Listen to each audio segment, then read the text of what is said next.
What I want to talk about is innovation and strategy. I mean, Will set that up extremely well, I think, in terms of what do you do as an organisation to be an organisation who is better able to address these changes, more willing perhaps, more dynamic in outlook. Normally I would talk about sort of three strategies that we have, that we run our businesses by. One is called inertia, and it's very good, which is basically sort of by and large ignore everything that's going on around you until you stop trading and someone buys you or you go bust. And that's actually a tremendously good model. Yeah, I'm not knocking it by putting it in those terms. Businesses today run themselves very much by inertia, many do. Or there's agility, which is much lauded over the last few years, and agility to me is basically I haven't a clue what's coming, so I'll be infinitely agile, everything off the balance sheet, everything will be an operational cost, I won't own staff, I'll outsource everything, and when something happens to me, I'll disappear in a new direction. Well, that's fine as well, but I'd like to think there's something that can be helpful, it's called foresight. Actually go and think about what are the things that are coming and form your own opinion. And the reason I say that is actually organisations need to increasingly take their own view on some of these major trends which are going to hit us whether we like it or not, and evaluate them, investigate them, use your better thinking people if you've kept them in the business to address them and think about what do they mean to you and then do something about it. So the network world I couldn't help and resist to talk about. I've just written a piece for the IOD on that comes out this month. Changing work I'm supposed to talk about, so that's up there, and the entrepreneur, which is what I want to talk about as well. So number one is during all recessions, and we've looked at 100 years of recessions, you get massive discontinuity in businesses in every sector. Most major sectors in developed economies, the top three fall out of their sector following a recovery in a recession, and only two make it back. So they're very dangerous for existing leading players. Equally, it's where we get an enormous amount of innovation. You know, Procter & Gamble came out of that world, General Electric came out of that world in different recessions. 1954, you had Burger King. After that recession, 57 recession, they came out with a Whopper, and what have they done since? Absolutely nothing. They've opened 11,000 stores, made an enormous amount of money on one innovation. And of course, Revlon started in a recession, Kraft started in a recession, and so did Motorola. They all started in the Great Depression in the 1930s. So who would have invested in a car radio, lipstick or nail polish as it was then, and Miracle Whip? And the whole point was people needed a bit of luxury after a pretty miserable time. And they're all three now plus $9 billion corporations. So we know that inflection points, deep recessions, particularly finance-led recessions, lead to a lot of innovation. So if you're not innovating, there could be some interesting trouble. The chances are you probably are innovating and think you're bringing out new products. The issue is, have you worked out that everybody else is also bringing out new products? So the landscape you're innovating into is very different to the one that exists today, and that's happening quite a lot.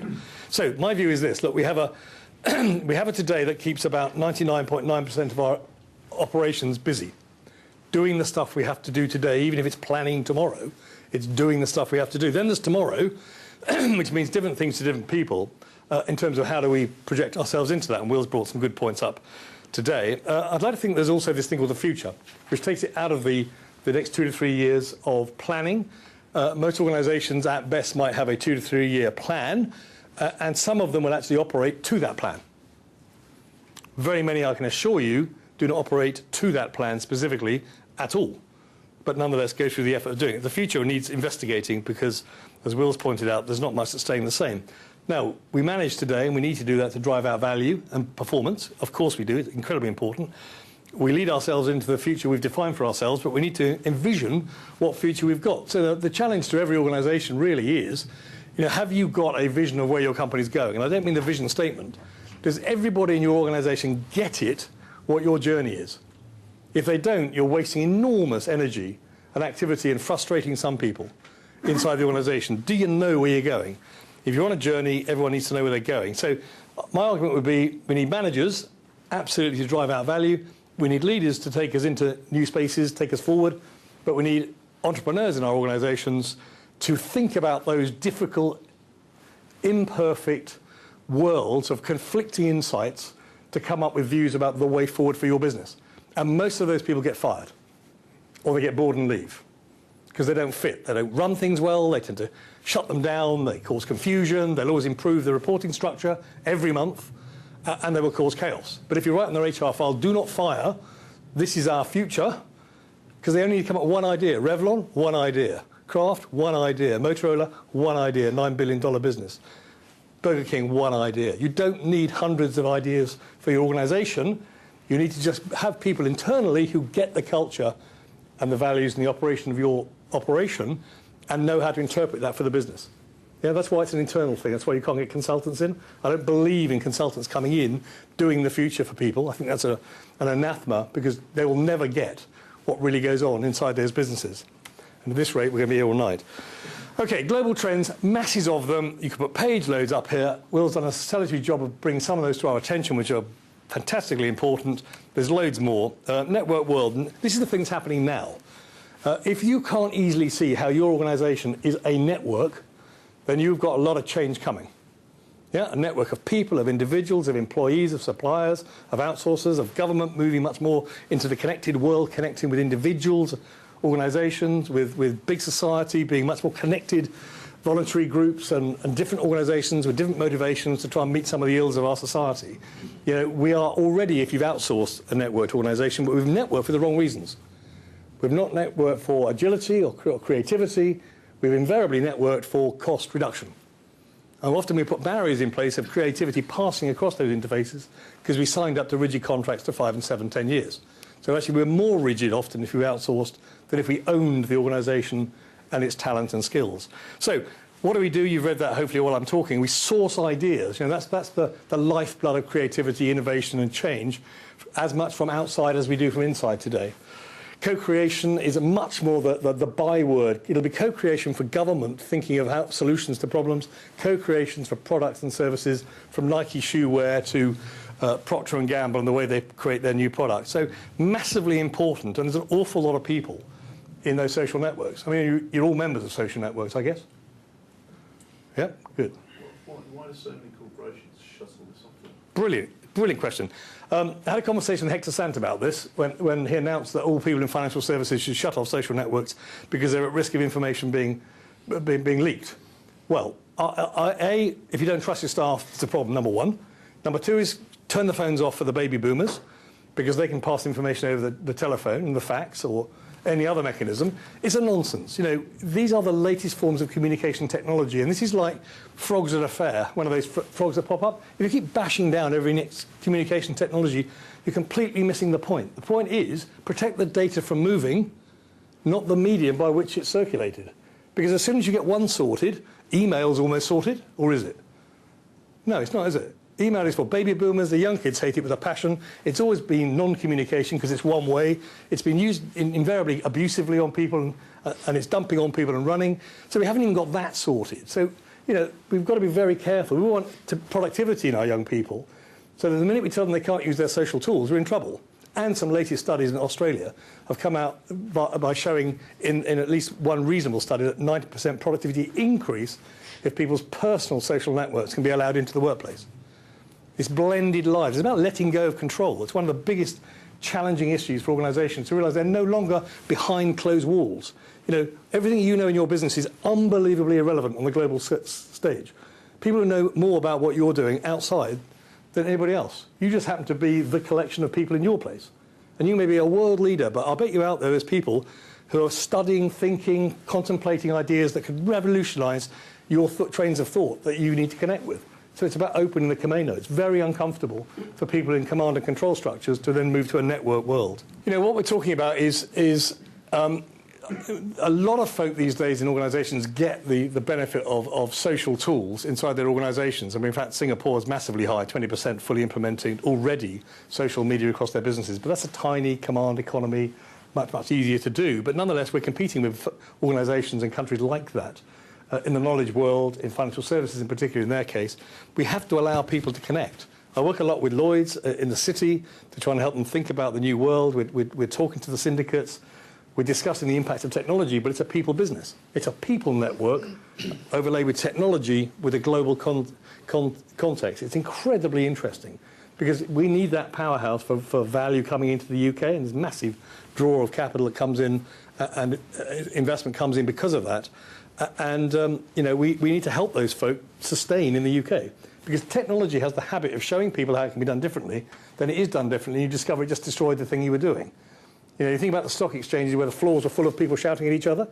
And they all have the technology. Well, one day someone said that same screen can be in your home or your distributed office. No one's on the floor anymore. Now they don't have to be in the country. So it's fine, but it leads to consequences that can be quite challenging. So we've got an interesting road to travel. So thinking about other things, in terms of how we gather our knowledge, massively more of our insights are going to come from non-employees. I would expect that all of you in your businesses have got links with business schools and universities and design schools and the retired population of your companies and with local communities and interested people who bring ideas to you all the time, yeah?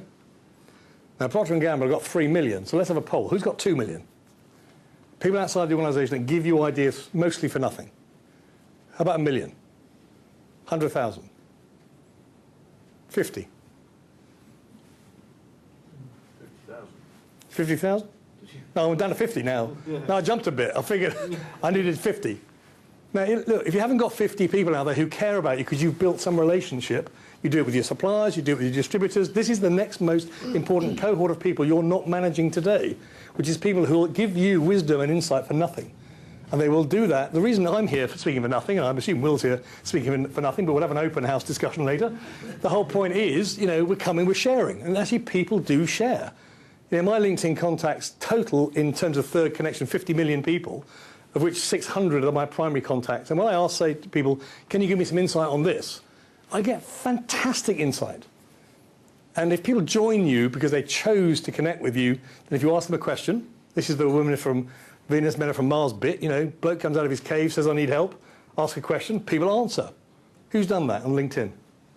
What was their experience? I do it all the time. I've got about 3,000.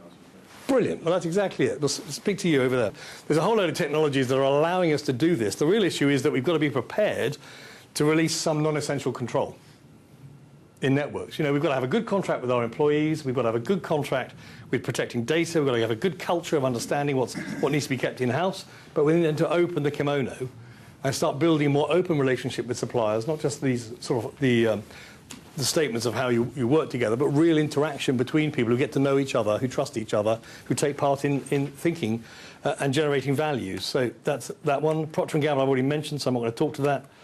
That came out. I love this one from McKinsey, which was, basically the West is not about capacity and raw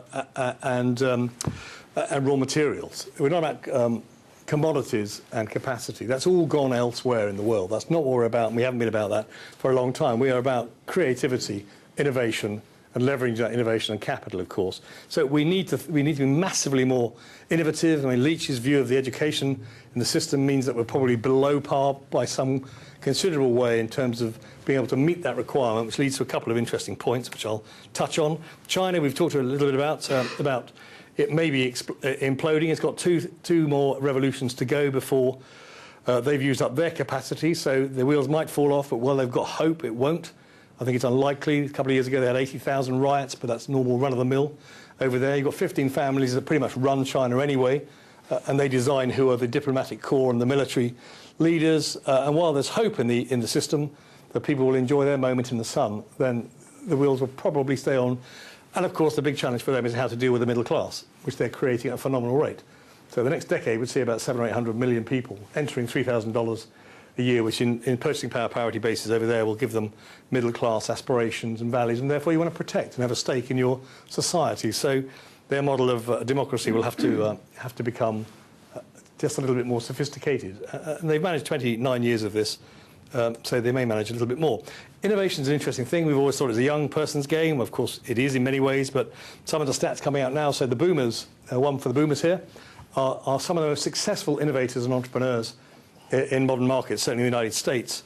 They're finding that by measurement that the over 55s are producing more sustainable businesses than the young folk, probably because there's a lot more of them anyway. But there, changing work, back to where I should do. Look, we started off using IT, for example, to address manual, then clerical, then managerial, and now professional works. So what we do is increasingly going to be more refined and rarefied, requiring much more knowledge and skill and access to information and networks and connections, rather than doing the mundane, which I don't know about you, but there was a rule, wasn't there, once on a to-do list? You did the things you could do, because that was quite satisfying, and the hard things you put off to one side. Well, the bad news is the things that you could do are going to be done by systems and artificial intelligence and other forms of automation for you, and you'll be left with the hard stuff. which is a shame, isn't it? So our knowledge is aging so rapidly. And what I did was put up here was there's a study called The Shape of Jobs to Come, which came up with 140 jobs that don't exist today, that will exist in the next few years, many of which will exist in the lifetime of one degree course for most people. So body part maker, because we can. Weather modification police, which is already happening at certain levels to protect that people don't see clouds with silver nitrates and drive out rain, the wrong side of someone's territory. Virtual lawyers for Second Life type worlds where people are trading real money and investing and needs protection. So all of these have got a basis. You can go and look this up if you like. And there's a day in the life of for every one of those 140 people. And they're jobs that don't exist. So how do you provide training for those environments? What are the rules? And everywhere I travel around the world, I find groups of people creating new rules for things that don't exist. In the halal movement, for pharmaceuticals, for cosmetics, never mind chicken and slaughtering. There are enormous movements where people are trying to define new standards for new operations that don't exist today. Okay, lifelong learning, two reasons. One is we're going to live a long time. Second is that technology, for example, is going to change what we do and how we do it so dramatically that we'll need to continually adapt what we do, how we interface with it, and how we perform our roles, and those new roles. And of course, if we live longer, you'll simply have to adapt more time. So there's no doubt about having to do that. The other thing is we're not very good at talking to each other across the generations. Some studies have shown, but somehow we all secretly knew that anyway, didn't we? Our icons and our music and our pop, our cultures are quite different. We come from different landscapes, and that's going to cause increasing problems as we go to three and possibly four generation workforces. Literally managing that is going to be quite an undertaking and a place for complexity. Recruitment's harder anyway. If you're in that world, you'll know, because there's more channels, more degrees of distribution to get awareness of your roles, where you need to find people is becoming increasingly more diverse. And that's the same for all advertising. It's very fragmented. It's the nature of the internet. We've gone to point to point rather than broadcasting.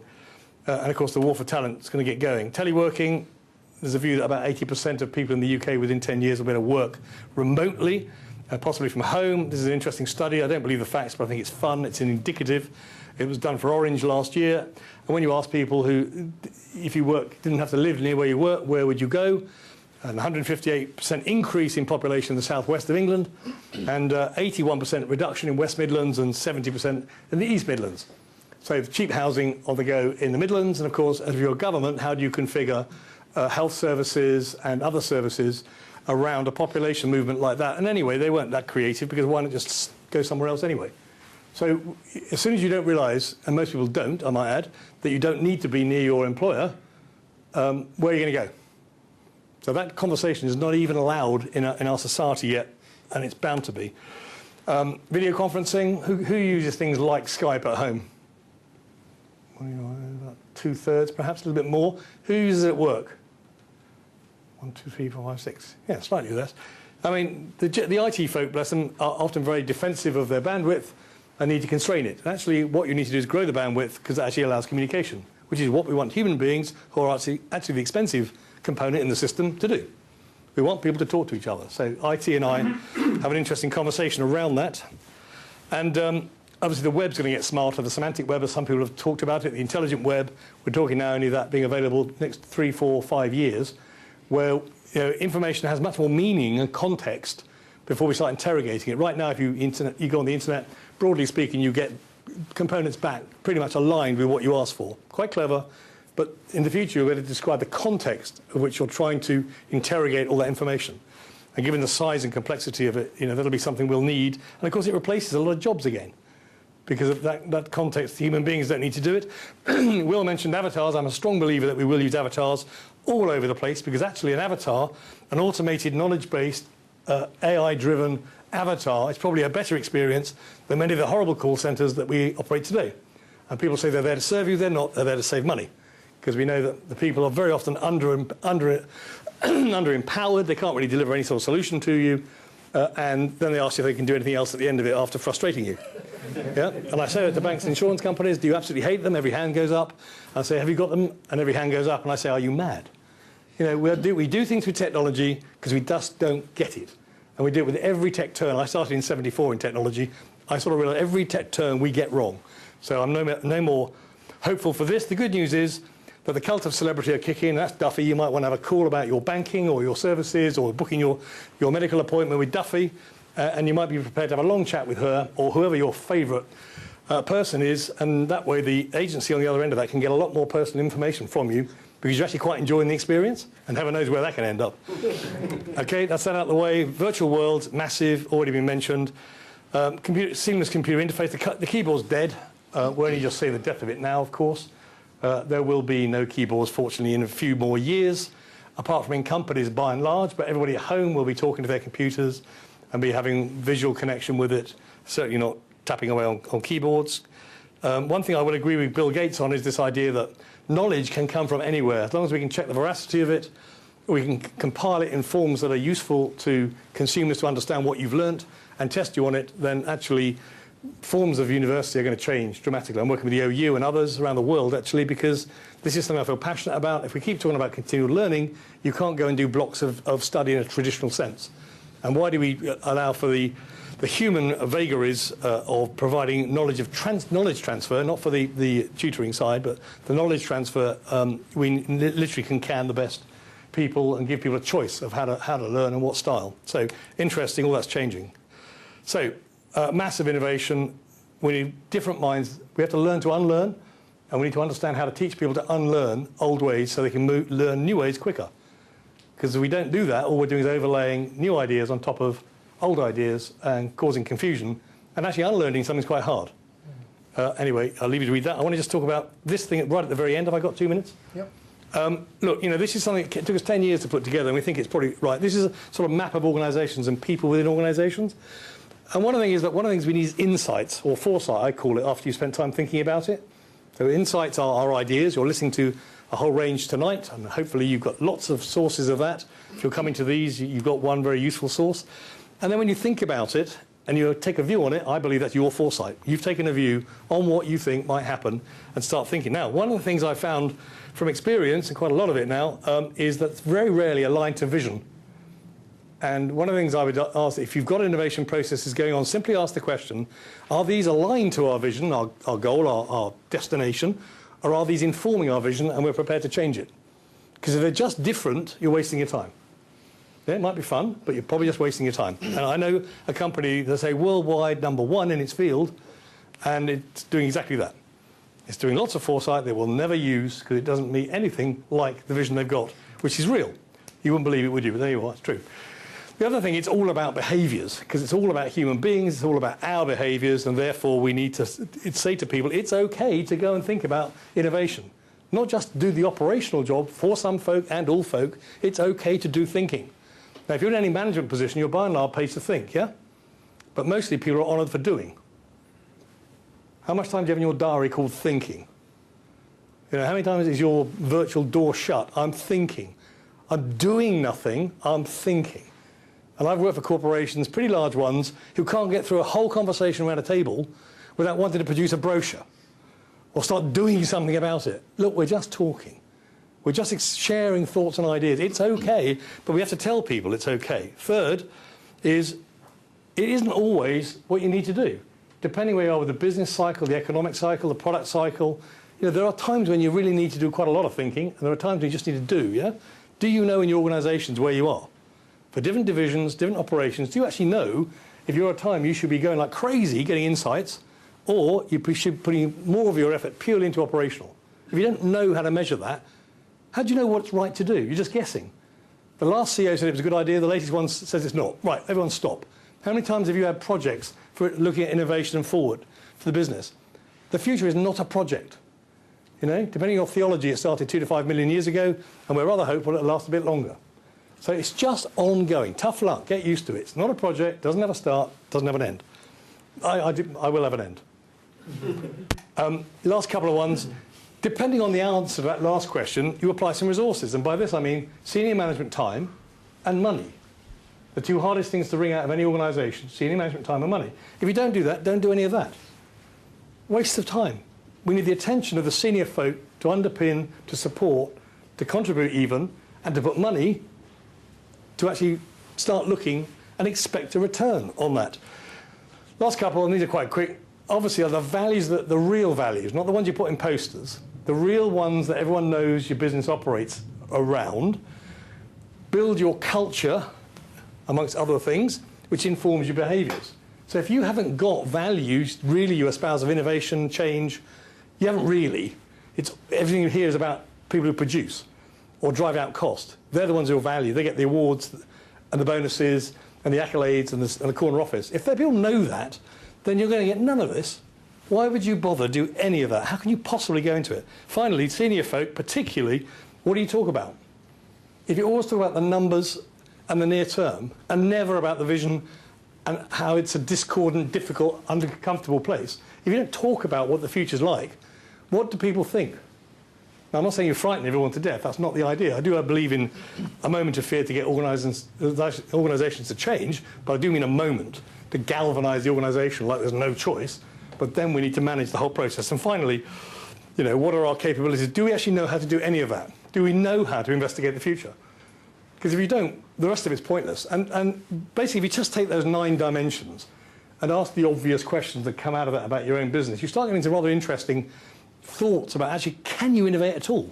Have you got the right culture and behaviours? So that's that. And I'm not going to go through that. But basically, there's ways of knowing who fit in the various categories. So thank you very much.